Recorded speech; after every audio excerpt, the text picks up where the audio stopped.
Okay, here we go, folks. We are learning the mode framework. So, I'm going to just set up some basic stuff in your sketch. Void setup. Void draw. Guess what, folks? This is going to be in every project we are going to do for the rest of the year. This draw function allows us to have a animation cycle. And it also provides us with some kind of internal timing mechanism. And every single game needs both of those things. It needs to be constantly changing. I don't know any games that are just flat and never change. I can't think that just would be the most boring game. Maybe like Where's Waldo? Okay, Where's Waldo is flat and does not change, but it requires you to have the fun of finding it.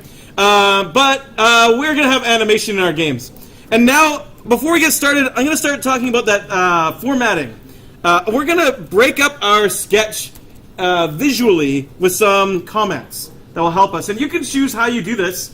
I'm going to choose a long line of equal signs. But you can choose any character. You want to choose the dash. You want to choose the letter M. You want to choose the period. You can choose whatever you want. But I'm just going to make a comment above each function as I make them. So here's the setup.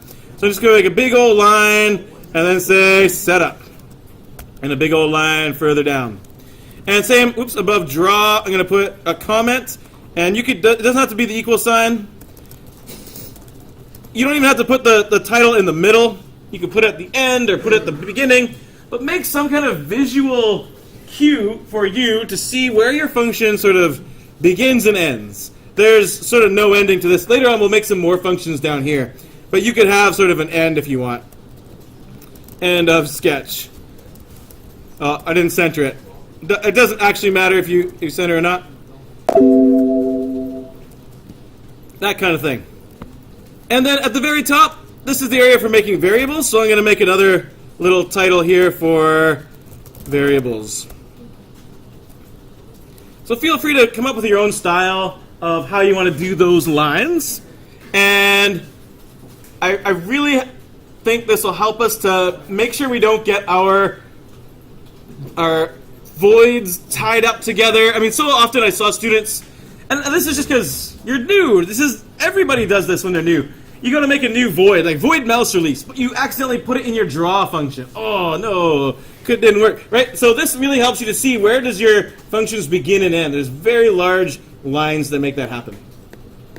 Okay, so we're going to make a simple sketch. I'm going to make a size. What's a good size for this game?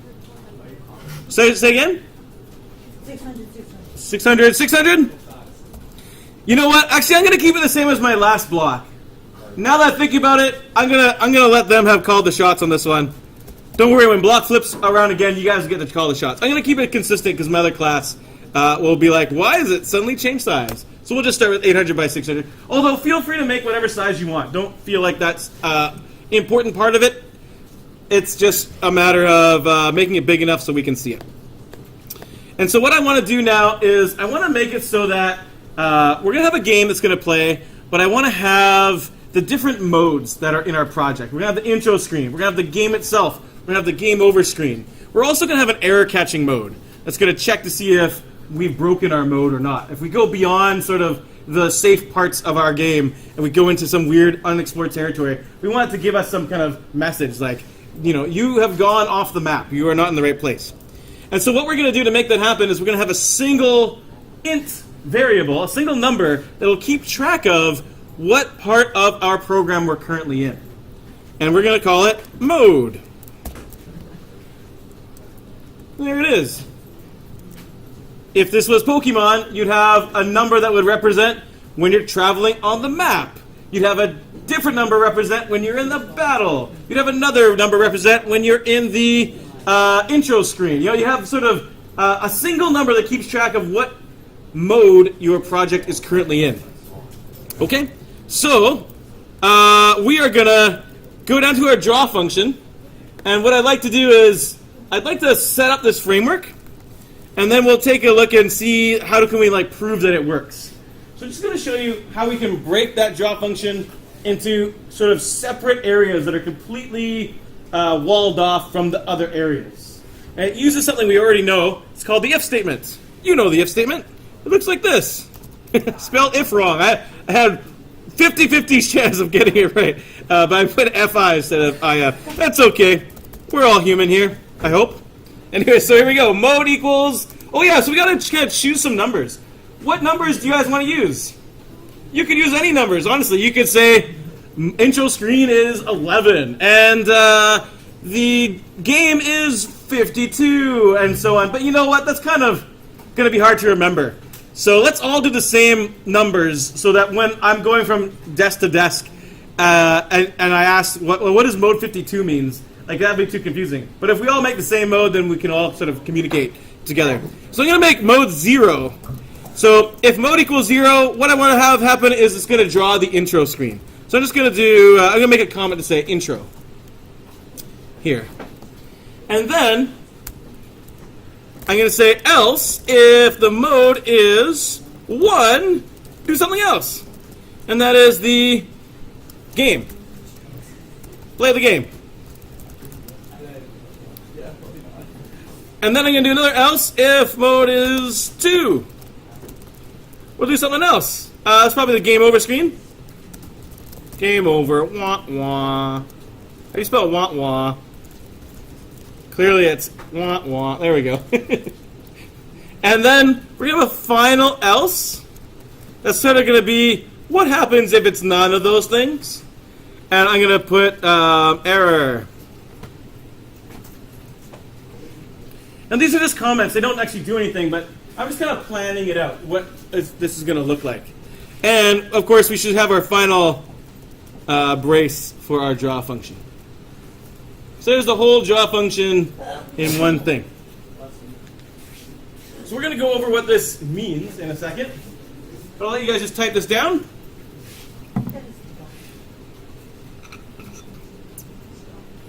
Wait, why is it not else if the last one? That is such a good question. Just give me a minute to explain it. I just let everyone type it down, and that is exactly what we're going to talk about right after.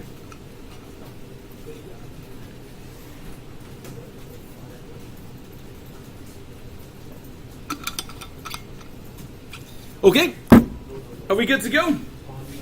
I feel bad for this row here. You guys have so much turning to do. Your processing not working? Oh, I'm sorry. Well, I am recording it as a video, so I guess at worst, you can watch it again. So if you can maybe just follow along with Andy or something, maybe that'll be okay. Sorry that happened. Anyways, here we go, folks. What is this monstrosity we've created? So it's called an if-else chain, or an if-else-if chain. And basically what happens in processing is when the draw function starts, it's going to check to see these if statements in a row. It'll start off, I'm going to go to the whiteboard, I think, actually. I'm going to use this. Wow, there we go. Make it really visible. So, when the draw function starts off, mode is going to be some number. Let's say it's 0. If it's 0, then this will be true, and it will do whatever code is inside of these braces. And you know what's great about an if-else-if chain? It will then not do any of these things. So unlike separate if statements, you just have if this, if that, if, then it would check each of those conditions. But if you do an if-else-if, then only one of these 4 possibilities will happen. It'll either do intro, or it will do play, or it will do game over, or it will do error, but it will not do more than one of those. Once it picks one to do, it will stop checking all the other ones. So that way we don't accidentally have 2 different modes happening at once. So if mode is 0, it'll do that stuff. If mode's 1, it'll do this stuff. If mode is 2, it'll do that stuff. And then, the great question is, what's else? So else means, if it wasn't 0, 1, or 2, if it was anything else, then do this. So if it was 11, if it was negative 12, if it was, you name it, any number other than 0, 1, or 2, then it will do that one. And you know what? We only have 3 modes. So this will just kind of catch errors, like say the person who sits beside you edits your code, and it's like, and they put in like, mode equals 69, ha ha ha. You can just picture like someone, I'm sure nobody's like that This nuts. But I'm sure someone. And then it's when you go to the bathroom too, and then they scroll down, and you come back and you run. Why is my program not working? What happened? Well, it'll then do this code here, and you'll at least catch the error. If you don't put that in, we're not really going to experience this frustration. But I assure you, it's a very frustrating problem because your program will just look like it doesn't work. And that's no good. So we'll have an error here. And I know from personal experience teaching in a high school that this is a problem that needs to be solved. It's also a problem that needs to be solved in a professional setting where there's not people trolling you, but it's just your program gets more complex and you might accidentally set it to the wrong number, entirely thinking that you're doing the right thing. And so either way, it's good to have that kind of backup to check it to make sure you don't mess it up really bad. Wait, Adam, Yeah, thank you so much for your question. where should you put like mode and board setup too? And like give it a value? Good question. So setup is sort of like its own separate mode. It's the mode, it's the loading screen, if you will. It's what happens at the beginning of the game when you turn on the console and you see like Capcom come up. And like it's loading all of the resources, all the files, making the window. It's going to be what happens before the game starts. So that's what setup is. So it's going to automatically run first, and we kind of need that to happen first. And once everything's set up, then we're going to go into the different modes of the game possible. But interesting question. Really good question. Okay, so I'm going to make this a little bit more visible. Instead of just having a comment there, I'm going to add in some colors so that the different screens will at least have some visual difference. So I got some colors from colorlovers.com. I love that website. It's so good. If people are watching on YouTube right now, I'm totally shouting out to colorlovers.com. Here's the colors I got. I searched up happy. Let's do it for this class. Let's do a Friday. What kind of color schemes do they have for Friday? Yeah, we should have Rebecca Black playing in the background. We're not going to do that today, but we'll be adding music and sound effects sooner. Oh, these are pretty nice. Hey, I like that. Friday night, all right. Yes. It is a Friday, almost night. Oh, those are pretty sweet colors, actually. Woo! I stumbled across some good stuff. Okay, so I'm going to go grab those colors. And you're welcome to just type these down if you want to, or you can just pick your own, whatever you want. I'm really struggling to copy it. Hey, how do you copy? You don't select copy, you press Control-C. That's the way to do it. So go back to my project. Which one is it? This one here. Yeah. I'm going to make some color variables at the top, just like our old projects. I'm going to make green equals hashtag that. What's my next color? Yellow Friday night beer, apparently. That's slightly inappropriate. But I'm sure no one here is going to now be like, well, Mr. Pelletier made a color called Friday night beer. If you're the superintendent watching this YouTube video, I assure you, no bad things happened after this. Although if you're watching this, oh look, orange is just called Friday night. That's getting lazy. Why not Friday night pumpkin? Oh yeah, and actually green is also named Friday night with capital letters. There's a problem with their naming convention. Yeah, I gotta close this, whatever this thing is. I'm getting confused. We got orange equals this hashtag. If you want to steal these colors, go ahead. They're not mine. I'm just stealing them from this person. Here, I'll grab pink too. I need one more color.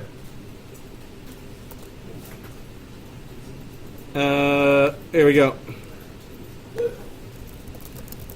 So why am I choosing these colors? Well, I need to make these screens visibly different. So that's why. And I don't know. I thought I'd make it look pretty while we're at it. So now that I have these colors... Oh, do you guys need a minute to type that down? Okay, I'll just quiet down for a moment while you guys type that out. If you want to just steal those, great. Sure.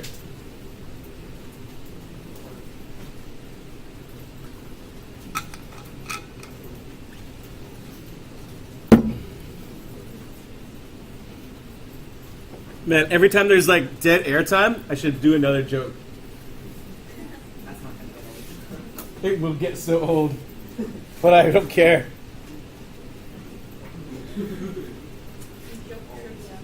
Yeah, we could do a random fun. Here we go. One more. What's the caterpillar's best hockey skill? Butterfly style.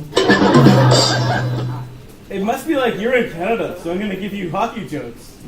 That's so regionalist. I don't know. I don't know how to describe that. All right, you're already boring, Android. Okay, I hope you're done. We're going to keep going. So what I'm going to do, just to make sure that we can see distinct modes here, I'm going to go and just fill the screen with these different colors.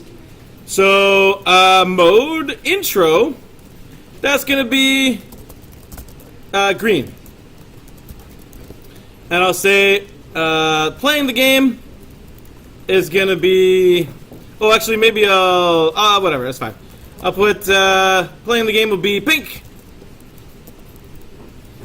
And game over will be orange. And then my error mode will be whatever other color I didn't use. I forgot. Yellow.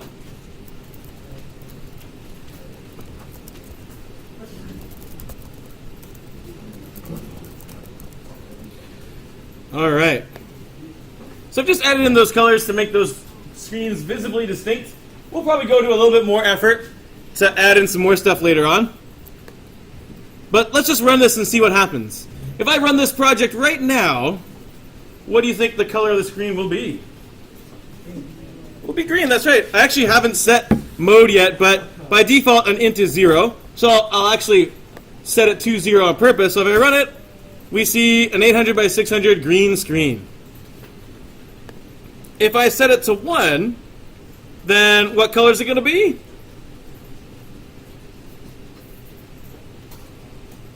Pink, you got it. Because mode equals 1, so it does pink. And so on. That's a red pink, but I like it. And if I set it to 2, it'll be a different color. It'll be orange. And if I set it to something else, any other number, it will go to yellow. So if I set it to whatever that number is, it's that yellow color. If I set it to negative 123, it'll be that color. That's my, oh, I've done goofed color. That will remind me not to make that mistake. So I'll stick it back to 0. And I'd like to put in a little bit more effort into these things. Like, that's not really a game. That's just those are just swatches. It's nothing too exciting. So what I'll do is I'll add in some text as well.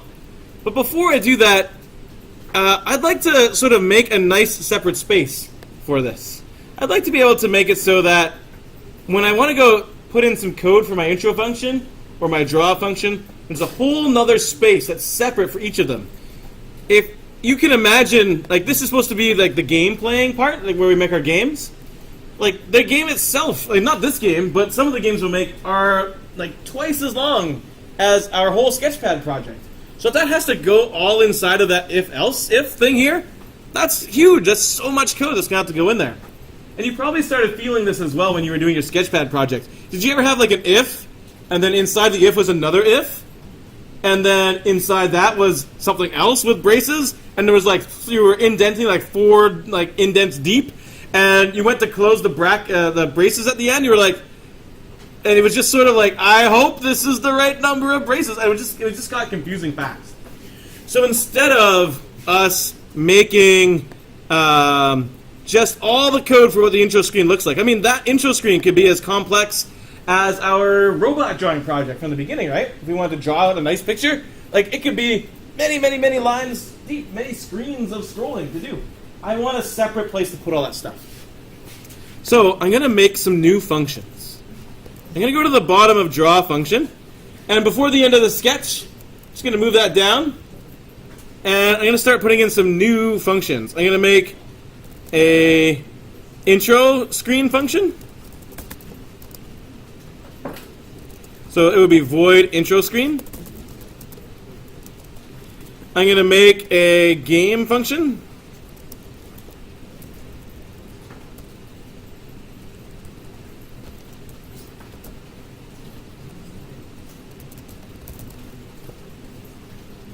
Void game. So that'll be us playing our game. I'm going to make a game over function.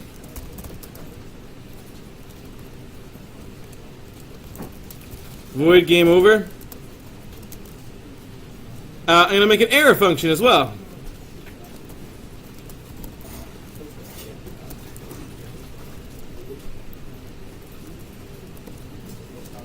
Void error. I'm sorry these don't quite all fit on the screen at the same time. But there they are. So these are the different sections of our project.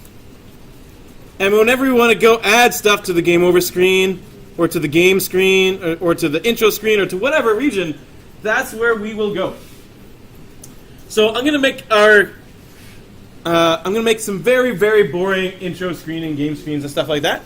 We'll get started with just by putting that code that we wrote for the different modes. I'm going to stick those into the various functions. So instead of background green up here, see where the background green is right now? In the mode framework, right? In these if statements, in the draw function. I'm going to cut that out. I'm going to say, nope, I'm not going to use that. I'm going to paste it down into the intro screen. Yeah, I'll do it for the other ones. Watch again. See how there's a hole there now? So now I'm going to take background pink. That's supposed to be for my game screen, right? So I'm going to cut that out.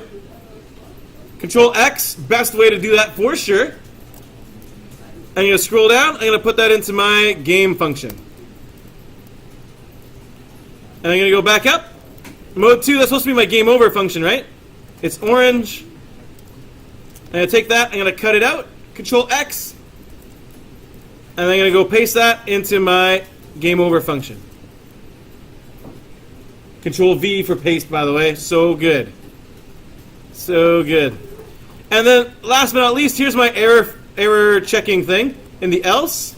I'm going to take that background yellow. I'm going to Control X it out of there as well. And I'm going to go back down to my error function. I'm going to put that in there. There's one more step to do, and now that is to link my mode framework and those new functions that I wrote. So here's my mode framework now empty. I'm going to go ahead and in each of these things, I'm going to call the correct function. So in mode 0, I want to call the intro screen function. Hey, how do I call this function? How do I make that function run? What would I type in? It's kind of like our bunny function we wrote back in the animation. Or you might have made a tractor function or a robot function or something. How do we call this function that I made? Yeah, we basically just type in its name here. That's what we type in. So I'll go back up to mode 0 means intro screen, right? Ugh, I'm having trouble clicking. So I'll type in intro screen, semicolon. What is the four things below? Like what are there's intro screen, Yep. game over. There's intro screen, game over, and error. Can you,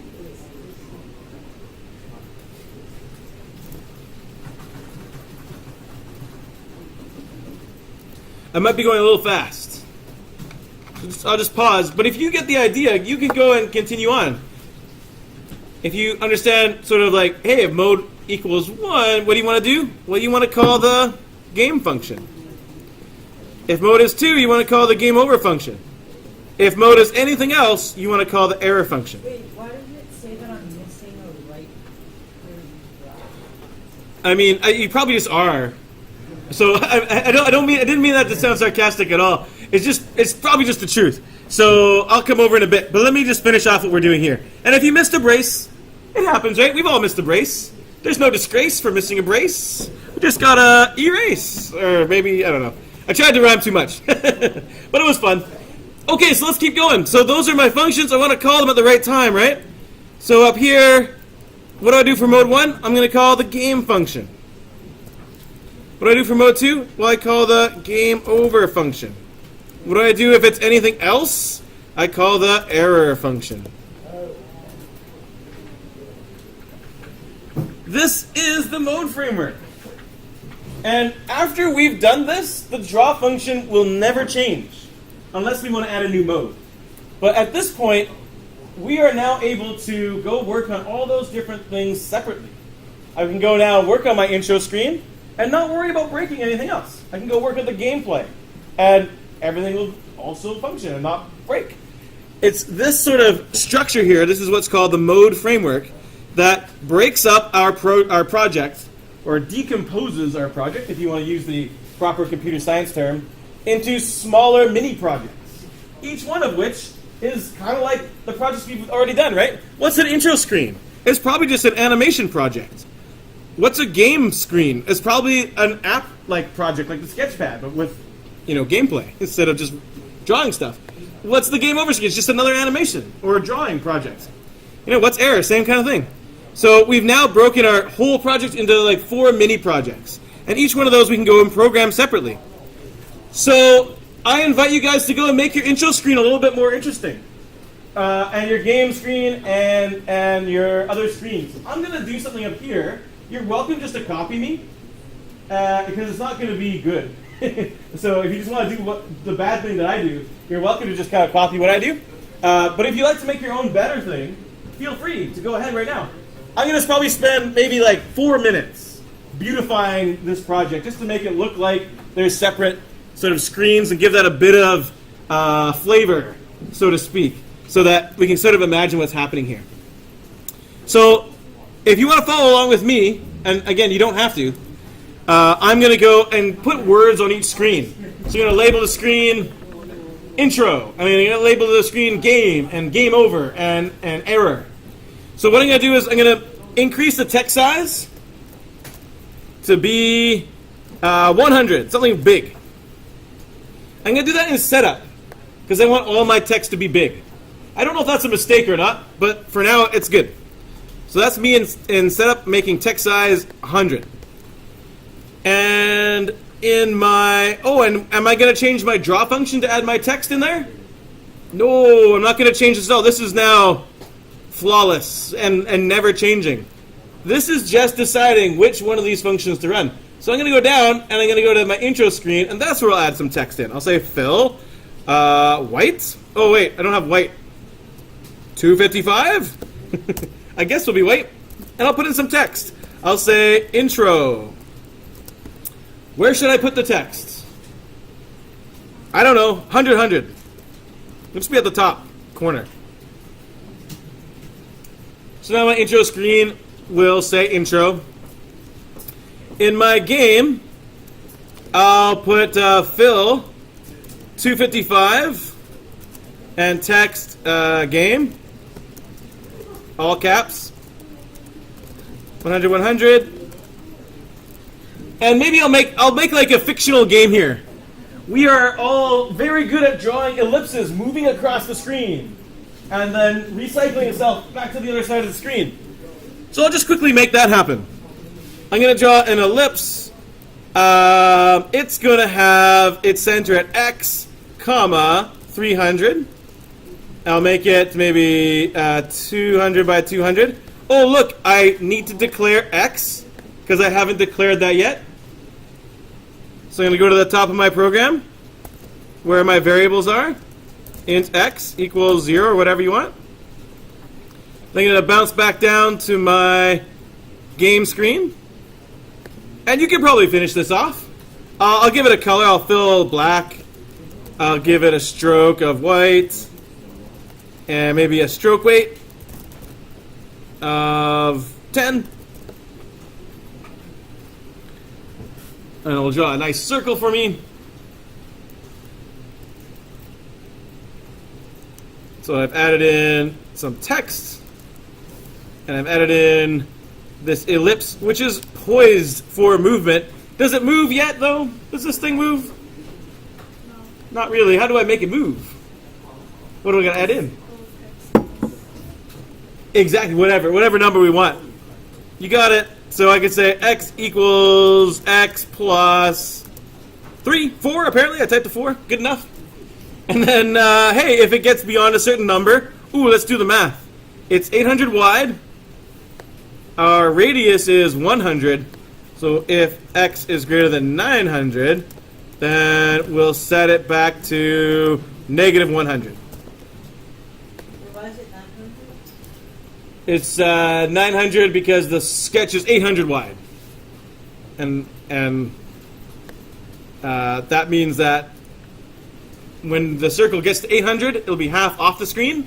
So we got to go another half of the width of the circle, or the radius of the circle's distance, to get the circle all the way off the screen, which is an additional 100 pixels, because the radius is 100.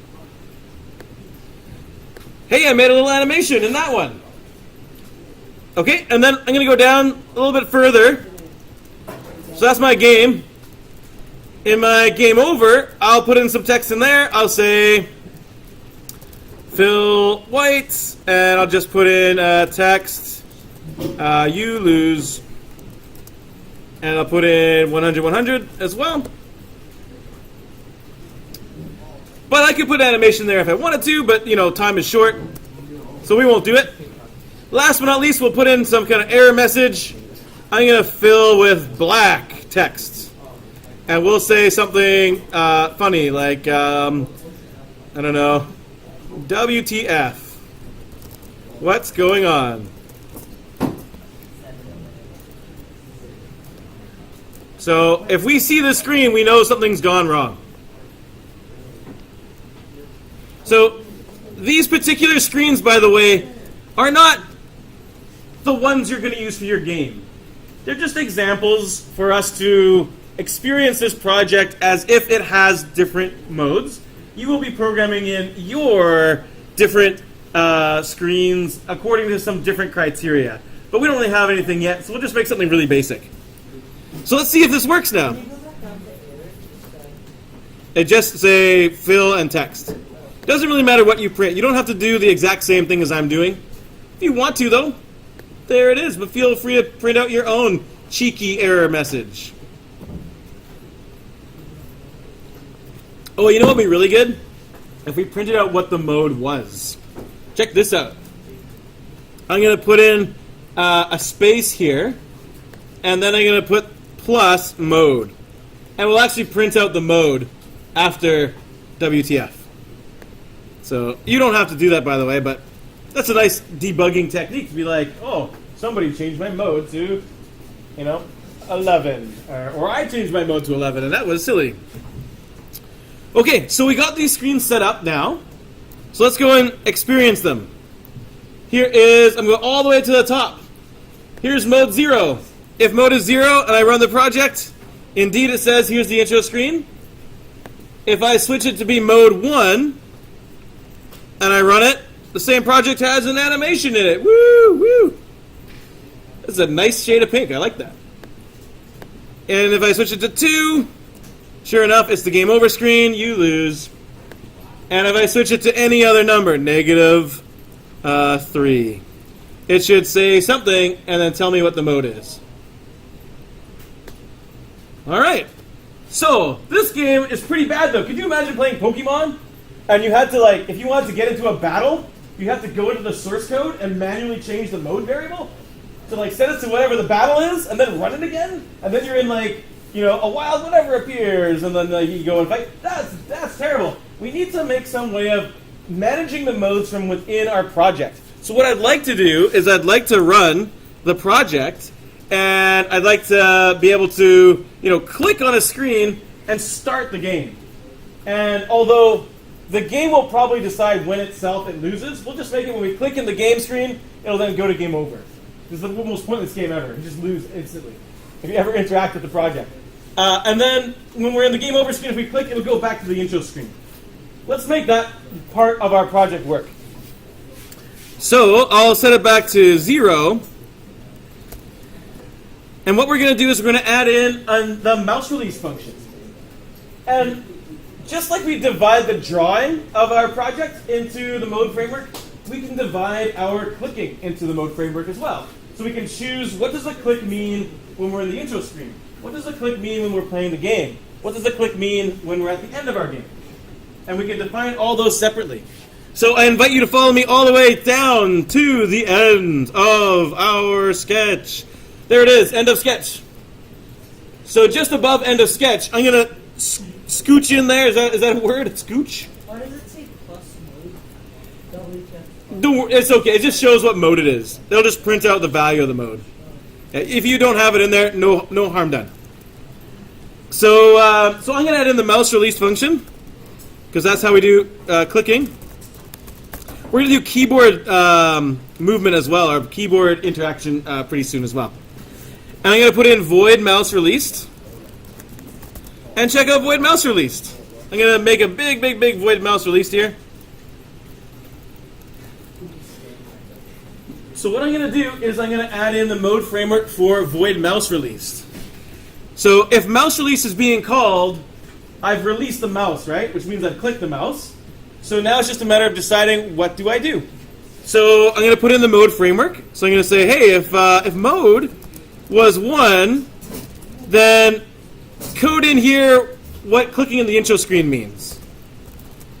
Intro screen. And then I can say else if mode is 2. Oh, sorry, I lied. What is actually intro? It's not 1, is it?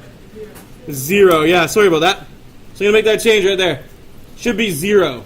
And then else if mode equals 1, well, we'll define what clicking means inside of the game.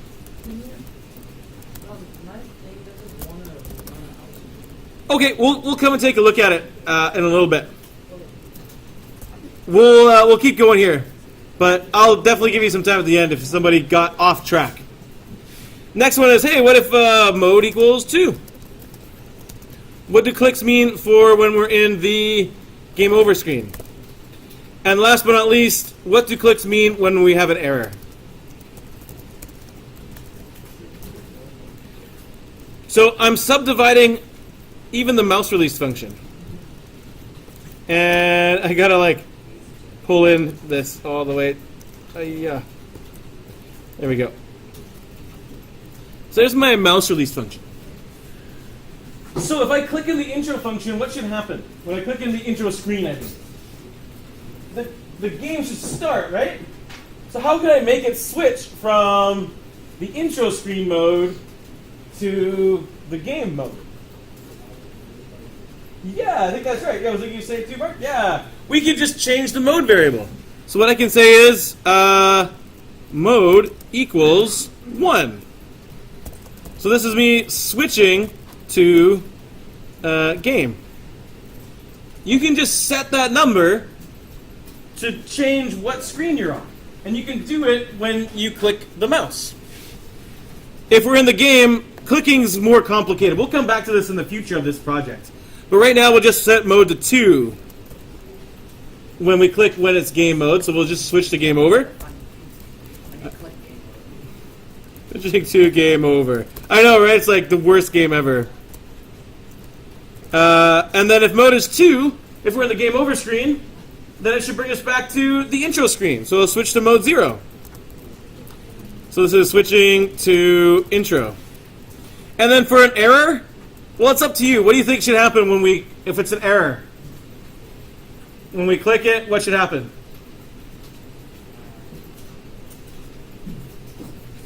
I'll just set mode to 0 as well. We'll just switch to intro. Switching to intro.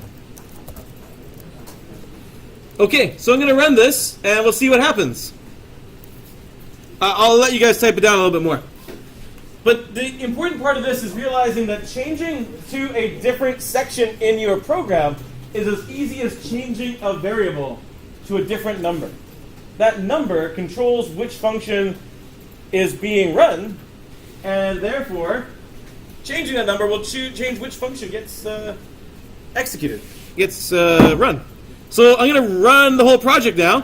What's the mode right now? It's 0. So that's intro screen. If I click now in the intro screen, it takes us to the game. And note where the ellipse is. I'm going to keep my mouse where it is. Click. So that takes me to lose. What's happening right now in the game? Is the ellipse still moving? Let's find out. I'm going to click lose. Go back to intro. I'll click intro. There it is. It started right where we left off. So in some ways we haven't lost. We just paused the game. So if I stop it here and cycle back, it starts again from where they left off. Why does it do that? Why does it not continue to move? Yeah, exactly. I switched out of it, and I'm going to go back to my project, and I think I'm going to zoom out. But if I go up to my draw function, remember, only one of these things is going to ever happen. If we're in intro screen or game over, then the game function isn't happening. So that means that x isn't increasing. It's not changing. None of those things are happening. So let me zoom out here, and I'm going to...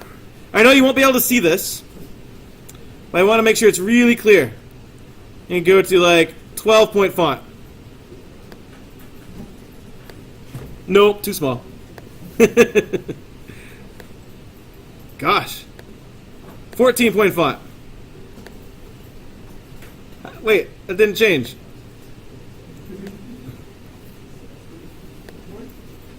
$18? Okay, here we go. I'm going to just draw... Actually, I think I kind of do want to go to like a really small font, just to make sure it's really clear. I mean, the text won't be clear, but my example will be clear. So, check this out, folks. I'm going to just lower this down and just draw on the whiteboard for a minute. I want to make sure you guys know what's happening in this program. Has anyone here done algebra with substitution? Is that a thing that rings a bell? Yeah? All this function calling stuff is exactly like substitution. If you haven't done it, it's basically like you have a big complicated math expression or equation, and you take a whole chunk of it, you just give it a different name. Like all this stuff here is so ugly, I'm just going to call it A. And then you can just refer to that as A. It still means all that ugly stuff, but sometimes that simplifies things, and you can end up canceling out A with A and like simplify the whole thing. It's just this really powerful technique for simplifying math equations and expressions. It's the same kind of thing here. So here's our mode framework. This is a draw function. And when we're in the draw function, when we call intro screen, that's like a substitution going on. What is intro screen? It's all this code here. So when we say intro screen, it's really running background fill text. So it's like we've made a link to that stuff right there. And it's in its own nice separate place so that we don't have to make this so crowded. It's just like substitution. Just like substitution makes a math expression cleaner and simpler and easier to work with, functions and decomposition do the exact same thing. How about the game? The game's got a lot more code to it. It's all this code here. And there's more to it because my font's not small enough. But there's all that code involving drawing the ellipse and changing the X and maybe recycling it. It's called game. So whenever we call the game function, it's that stuff that's happening. It's like all that stuff gets substituted in to there. And that's what happens when we call the game function. And same thing with game over. We don't see game over, but like it's down here somewhere, right? Whatever code that is the game over function, that's what happens when we're in there. And this one number, mode, controls which one of these things gets called. Error is the last one. I don't know, I can't even draw it. The whiteboard's not long enough. My code got too long. But do you guys see how that works? Is that clear about that? Yeah, thanks so much. Yeah. When you go for mode 0, why does it say mode 0, mode 1, mode 2? So that's us switching the modes. Let me just run it really quick. Right now, what mode are we in? 0. If I click in the intro screen, pretend it says click anywhere to begin. That's pretty classic, right, in video games? Where do I want to go? I want to start the game, right? What mode is that? 1. So that's why it says if mode equals 0, mode equals 1. It's like asking what mode is it? And then it's going to control the flow of the game based on that. So if I click, that's why the game starts. And notice, folks, let me just draw this out a little bit more clearly. While this is running, let's start again on the intro. When we're in the intro function right here, this one is true. Mode is 0. So that happens. the rest of our code's not happening because mode is 0. So just intro screen's running. None of these other things are doing anything. This YouTube video must suck because I'm drawing on the whiteboard right now. Sorry, whoever's on YouTube just listening to me talk. But anyways, I don't care because you guys are getting it, and that's the main thing. So yeah, that's what happens. When I click, I set mode to 1, right? So what happens in our program? Well, it's not doing this one. It's doing this one now.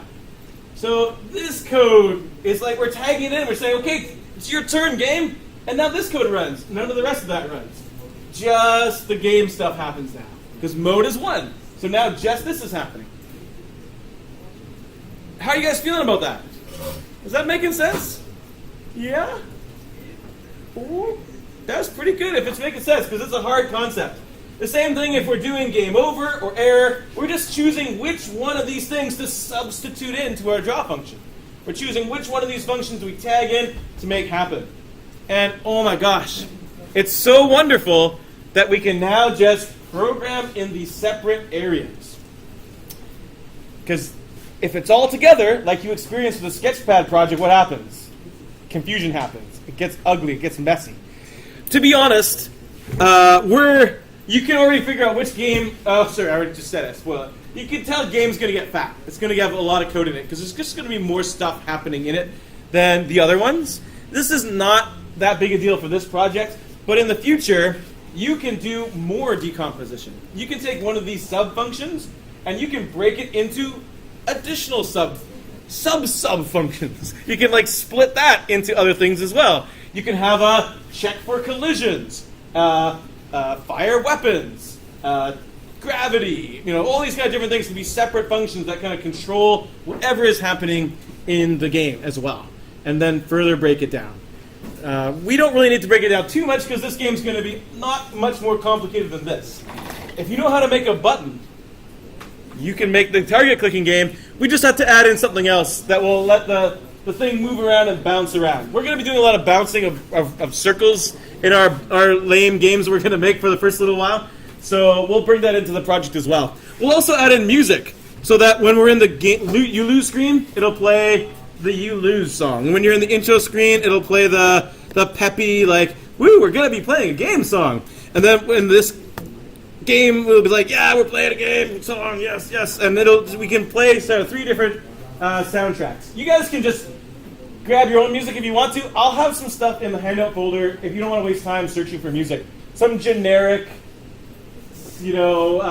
copyright-free something.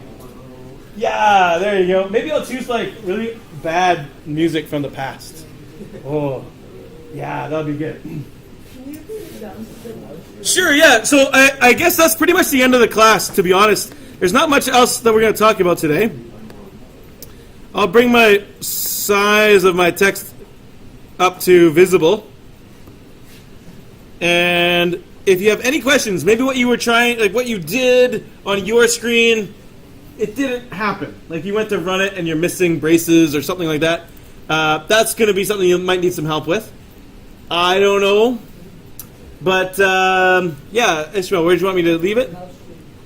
Mouse release, yeah, that's a good place to put it. So see how we got the mode framework here as well? Hey, when I say the word mode framework, what is it that I'm talking about? It's the if else chain that decides what happens based on the mode variable.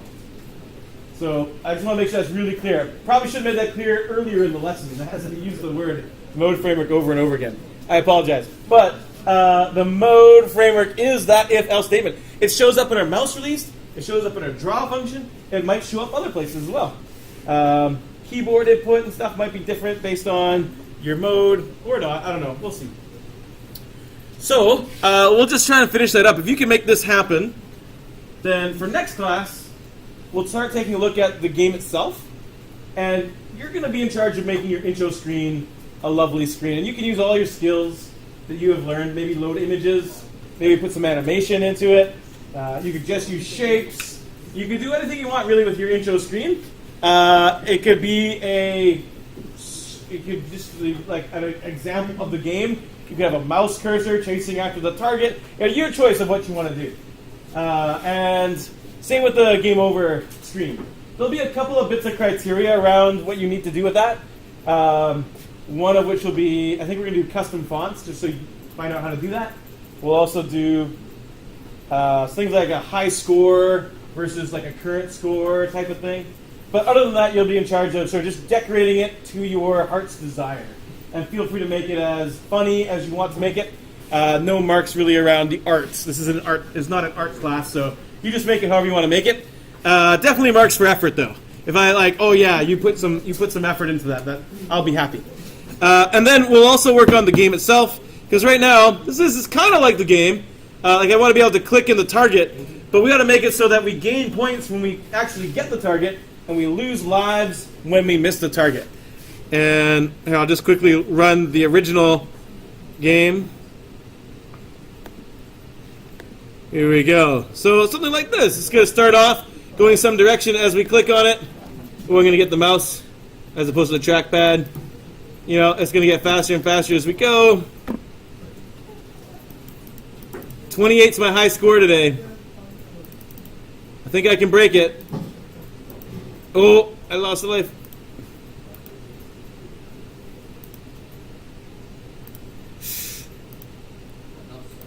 Oh, 26, so close. We'll find out how to do that. But honestly, it's not much different than a button, right? A button is just, are you clicking in the circle? And I think that'll be lots of fun to do in the coming week. Okay, I'll leave that up here. I'll put it on the the mouse release function. I'll come over and answer whatever questions people have. I'll start this session.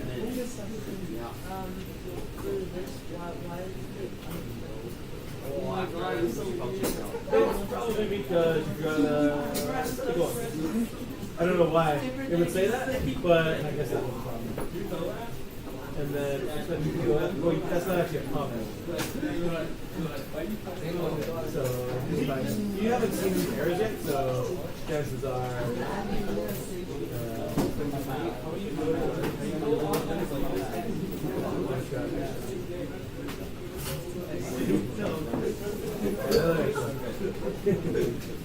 Hey. That's good.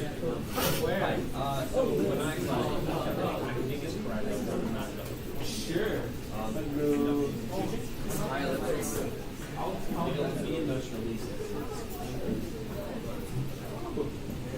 The blue equals 0.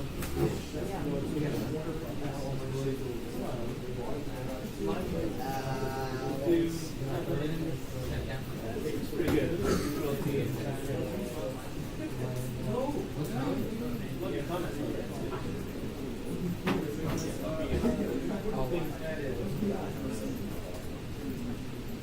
That's okay. I know you did that. Yeah.